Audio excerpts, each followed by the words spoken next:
ఓటుకి వేలం ఇది ఆల్రెడీ ఆరంభమైపోయింది వివిధ నియోజకవర్గాల్లో.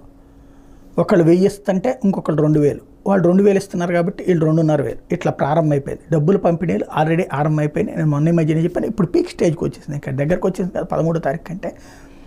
ఇప్పుడు చూసుకుంటే వైఎస్ఆర్ కాంగ్రెస్ పార్టీ ముందుగా అంచనా ఓటుకి 2000 రూపాయలు చొప్పున 175 నియోజకవర్గాలకు పంపించారు అన్నటువంటి. అదే సొంత తెలుగుదేశం పార్టీ నుంచి ఏం డబ్బులు పంపించలేదు. ఎమ్మెల్యే క్యాండిడేట్లు, ఎంపీ క్యాండిడేట్లు ద్వారా డబ్బులు ఇద్దరు కలిపి 2000 ఇవ్వాలని చెప్పి ముందే చెప్పింది అన్నటువంటి. అంటే వీళ్ళు ఒక 1000 వాళ్ళు ఒక 1000 వేసుకునేటట్టు అన్నటువంటి. అయితే ఇప్పుడు ఈ పరిస్థితిని బేస్ చేసుకుని రివర్స్లో వైఎస్ఆర్ కాంగ్రెస్ పార్టీ ఇంకో 1000 ఎక్కువ ఇవ్వడానికి సిద్ధపడింది. 3000 అంటే వాళ్ళు 2000 ఇస్తే వీళ్ళు 3000 ఇవ్వమన్నారు అన్నట్టు.